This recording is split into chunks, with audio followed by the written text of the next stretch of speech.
working for the man, spinning my wheels, got bills to pay.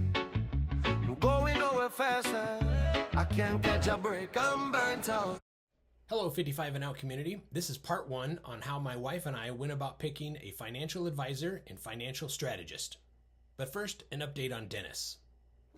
Dennis evidently put down a large amount of money on the Super Bowl coin flip.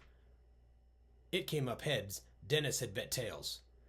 Dennis said he's going to have to lay low for a few weeks because there's some people that might be looking for him.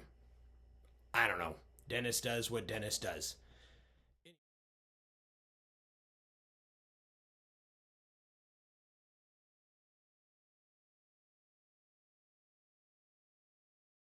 Anyway, focused on financial advisor strategist. Personally, I didn't want one. I wasn't interested in getting one. My view of the industry was not positive to say the least. Several financial advisors that I knew were broke, and some had even declared bankruptcy. Why would I pay these people part of my money to make decisions, probably bad decisions, that I could already be making on my own for free? My exposure to the industry, to say the least, was not positive. The wife and I, for our marriage, had been focused on growth. Following the advice that we've already given here on this channel, every year when we got a raise, we would put a larger percentage into our 401k contributions. And after several years of following that strategy, we had actually started to accumulate some wealth. Here's tip number 1 for preparing to meet with your financial advisor. Get all of your existing 401k contributions into one location. I know me, and you know you. Let's be honest. It's hard enough to stay engaged and watch your investments when they're in one site, let alone spread out over 2 or 3 different previous companies' sites. It isn't going to happen. Move it into something at Charles Schwab, JP Morgan, Chase, Robinhood, something like that, so that you can get all of your previous accounts into one location. That'll also make it easier for your financial advisor when they come in and want to make recommendations and changes. When you get your new job, you have the option to roll your previous 401k into your new company's 401k account. That seems good, seems simple, keeps all my money together. Don't do it. And here's why.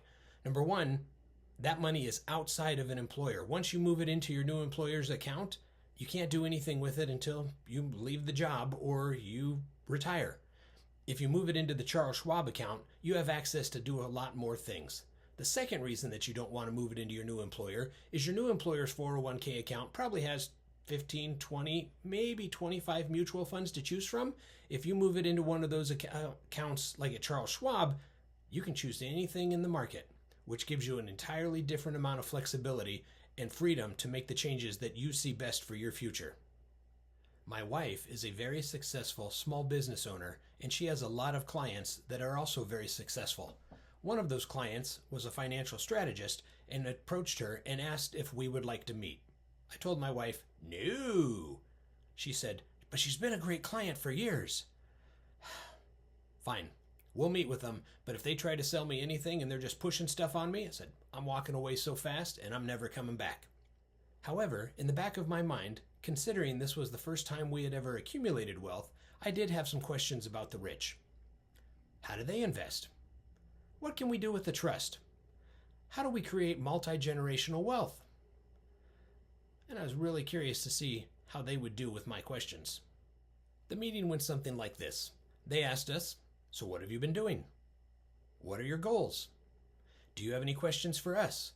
Boom! This is where I inserted my really hard questions with all the financial things that I had yet to figure out. They wrote them all down, scheduled a meeting for 2 to 3 weeks out, and said that they'd come back to us with a plan. Tip number 2. Prove to me you're as good as I need you to be. I think they knew I was still a little skeptical. They asked, at your present company, do you know, insert leader's name here, high-ranking leader at the company, lives on a big lake, doing very well. Sure I do. They said we currently manage their money. They slid their business card to me and said, you should talk to them about us. Perfect. That's what I needed.